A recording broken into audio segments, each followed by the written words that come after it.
ایک بات سمجھ کر کے چلے، ہم ملک کے خلاف، قانون کے خلاف نہیں بولنا چاہتے۔ ملک ہمارا بھی، دیش ہمارا بھی، اور یہاں کے قوانین جس پر ہم عمل کر رہے ہیں، خوشی سے عمل کر رہے ہیں، لیکن ان ظالموں نے کیا بنا دیا ہے، ان کے نزدیک دیش پورا مودی ہے۔ ہاں، ان صاحب کے بارے میں مت بولو، وہ دیش ہے، کل کو اگر نہیں رہے تو دیش چلا جائے گا۔ میرے عزیزوں، کسی ویکتی، کسی شخص کی غلط پالیسیوں پر تنقید کرنے کا نام دیش کے خلاف بولنا نہیں ہے۔ ہم اپنے دیش سے محبت ایسی کرتے ہیں۔ آج بھی آزادی کا دن ہے نا، آزادی کا دن ہے، یہ لگے ہاتھوں یہ بات کہہ کر کے گزرتا ہوں۔ آج بھی جا کر کے دیکھیں، انڈیا گیٹ پر سب سے زیادہ شہیدوں کے نام جو لکھے گئے ہیں وہ مسلمانوں کے ہیں۔ ان کو کیا پتا ہے 1857 سے جو انگریزوں کے خلاف لڑ رہے تھے، یہ لڑ رہے تھے، آزادی کا پرچم سب سے پہلے بلند کرنے والا کوئی سنگی نہیں تھا، وہ شہید ٹیپو سلطان تھا۔ سب سے پہلے توپ مین ہندوستان کا، انگریزوں کے خلاف آواز بلند کرنے والا، پورے انگریز اس کے خلاف کھڑے تھے۔ ان کو آج بولنے کی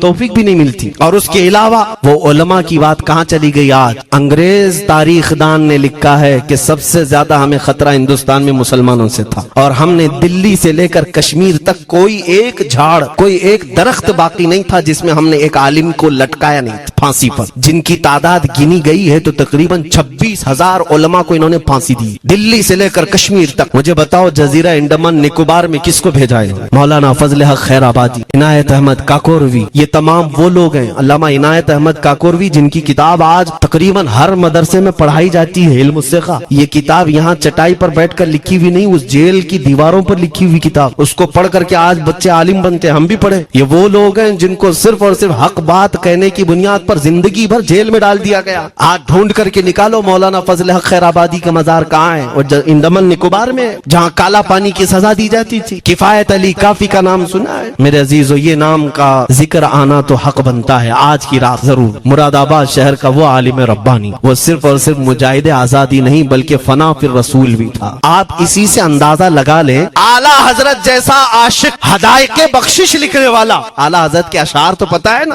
امام الکلام کہتے ہیں، اعلیٰ حضرت کی نعتوں کو امام الکلام کہتے ہیں، سارے کلاموں کا امام اعلیٰ حضرت کی نعتیں ہیں، پڑھ کر کے دیکھ لو وجد آ جائے حضور کی نعتیں۔ لیکن اس اعلیٰ حضرت سے پوچھا گیا آپ کس کی نعتیں پسند کرتے ہیں؟ اعلیٰ حضرت فرماتے ہیں میں صرف دو ہی لوگوں کی نعتیں سنتا ہوں، یا تو حسن رضا بریلوی کی یا علامہ کفایت علی کافی۔ اعلیٰ حضرت جس کی نعتیں سنتے ہو، اسی سے اندازہ کر سکتے ہو کفایت علی کافی کون۔ میں اکثر جگہوں پر ان کا تذکرہ کرتا ہوں تاکہ بچوں کے ذہنوں میں یہ بات منتقل ہو جائے۔ اب میں آپ کو بتاؤں، ان کی زبان میں اللہ نے وہ طاقت دی تھی کہ وہ جب عشق رسول پر بولتے تھے تو ہزاروں کا مجمع رونے لگتا، ان کی طرف آ جاتے، اور انگریزوں کو یہ بات قطعاً پسند نہیں۔ انہیں کئی طرح سے گرفتار کرنے کی کوشش کی گئی، آخر کار ایک منافق کے ذریعے سے مولانا کفایت علی کافی کو گرفتار کرنے کے لیے انگریز آئے۔ کتنے جانتے ہیں؟ 3,000 لوگ آئے ایک عالم کو گرفتار کر۔ ہمیشہ کتے جھنڈ میں ہی آتے ہیں، ہاں، ماب لنچنگ بھی جو ہے نا کتے جھنڈ میں ہی کرتے ہیں۔ کفایت علی کافی رحمۃ اللہ علیہ کو گرفتار کر کے لے گئے دارالامارت میں۔ انگریزوں نے رات کے وقت کفایت علی کافی کے کپڑے کھولے اور ان کے جسم پر گرم استری پھیری، استری سے پورا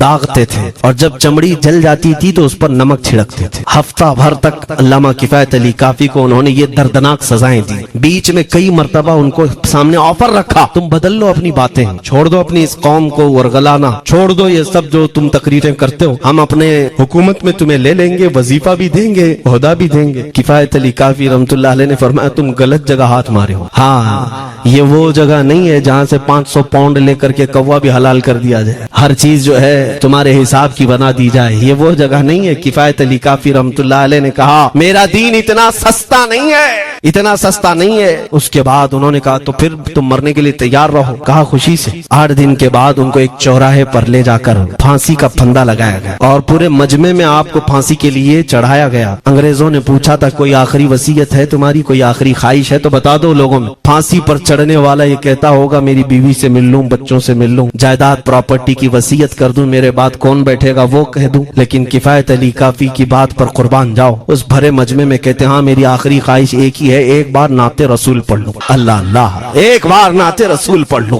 انہوں نے کہا ٹھیک ہے تمہاری اس خواہش کا ہم ادب کر کرتے ہیں کر لو۔ کفایت علی کافی رحمۃ اللہ علیہ پھانسی کے پھندے پر چڑھنے سے پہلے کیا مگن ہو کر کے گنگنا رہے تھے، یوں کہہ رہے تھے کوئی گل باقی رہے گا نہ چمن رہ جائے گا، پر رسول اللہ کا دین حسن رہ جائے گا، اطلس و کم خواب کی پوشاک پہ نازا نہ ہو، اس تنے بے جان پر خاکی کفن رہ جائے گا، سب فنا ہو جائیں گے حشر تک کافی ولیکن نام حضرت کا زبانوں پر سخن رہ جائے گا۔ یہ نعت پاک گنگناتے ہوئے چڑھ گئے پھانسی کے پھندے پر۔ لوگوں نے دیکھا پھانسی تو لگی لیکن لبوں پر اسی طرح کی مسکراہٹ۔ کیوں؟ یہ راز ہے میرے عزیزوں، مرنے والا ہی جانتا ہے، پھندا بعد میں لگتا ہے، آمنہ کا لال پہلے تشریف لاتا ہے۔ موت کا درد اسے کیا ہوگا جو جمال مصطفیٰ دیکھ رہا ہو، میرے آقا صلی اللہ تعالی علیہ وسلم کی طرف محو ہو۔ اب سنو، میں یہ بات کیوں کہہ رہا ہوں، تم ان باتوں سے گھبرانا نہیں، ان باتوں سے ڈرنا نہیں کہ کل کو اگر آپ کے ممبر پر بیٹھ کر خطاب کرنے والا یہ آپ کا غلام مر جاتا ہے، کٹ جاتا ہے، کوئی مجھے مار دیتا ہے، تو اس بات کا یقین رکھ لینا دین رکے گا نہیں، اور میرے آقا صلی اللہ علیہ وسلم کے ناموز اور ان کی عزت میں کوئی کمی آنے والی نہیں۔ ہمارے مر جانے سے کچھ نہیں ہونا ہے، اس لیے کہ ہر سنی بچہ جانتا ہے اسلام زندہ ہوتا ہے ہر کربلا۔ ہم مرنے کے بعد اس بات کا یقین رکھتے ہیں اگر ہماری موت ہو گئی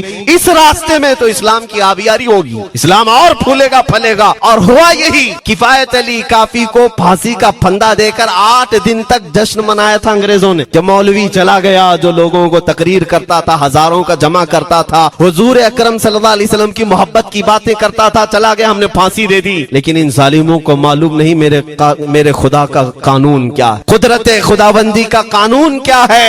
مراد آباد شہر میں یہ کفایت علی کافی کو 1857 کے پہلے پھانسی دے رہے ہیں، اور اسی سال مراد آباد کے قریب بریلی شہر میں اللہ تعالی احمد رضا پیدا کرنا۔ تم ایک عاشق کو پھانسی دیے، حضور پاک کے چاہنے والے کو تم نے پھانسی دے کر یہ سمجھا کہ آپ ختم ہو گیا عشق کی باتیں کرنے والا، لیکن قربان جاؤ محبت مصطفیٰ پر میرا رب ایسے ان مکاروں کے مکر کو پھیرتا ہے کہ فوراً اللہ تعالیٰ نے ایسا عاشق پیدا کیا کہ پھر بریلی کی طرف سے اٹھنے والی آواز ایک شہر میں ایک بستی میں نہیں دنیا کے کونے کونے میں پہنچ گئی۔ آج 100 سال ہو گئے اس مرد قلندر امام اہل سنت کو دنیا سے گئے ہوئے، لیکن ہر مسجد کی ممبر اور محراب آواز دیتی ہے مصطفیٰ جان رحمت پہ لاکھوں صلاۃ، شمع بز میں ہدایت پہ لاکھوں صلاۃ۔ اور پھر ہمارے بچے بھی یہ آج کہہ جاتے ہیں ڈال دی قلب میں عظمت مصطفیٰ،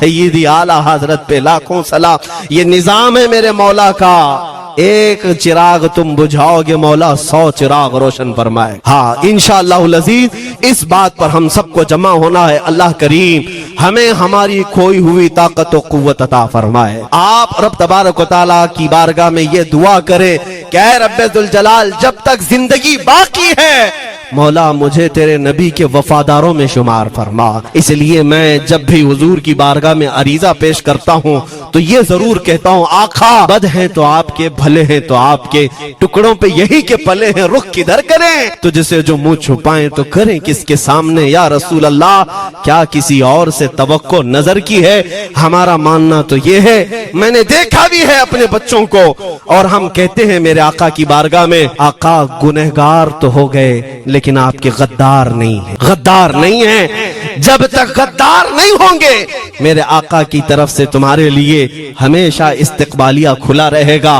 آؤ میرے عزیزو اس بات پر میں گفتگو کو ختم کرتا ہوں آج کے اس عرس مبارکہ میں، اور آج آزادی کی یہ رات ہے، ہم بارگاہ مصطفیٰ میں عریضہ پیش کرتے ہیں یا رسول اللہ آپ کو اس وطن سے بوئے وفا آئی تھی، میرے آقا اس وطن کی طرف نظر کرم فرما دے۔ قیامت تک آنے والی ہماری نسلوں میں میرے آقا صرف آپ کے عاشق ہی پیدا ہو، کوئی غدار نہ پیدا ہو۔ ہماری دعا یہی ہے میرے آقا، میں مجرم ہوں آقا مجھے ساتھ لے لو کہ رستے میں ہیں جا بجا تھانے والے، چمک تجھ سے پاتے ہیں سب پانے والے، میرا دل بھی چمکا دے چمکانے والے۔ وآخر دعوانا الحمدللہ رب العالمین۔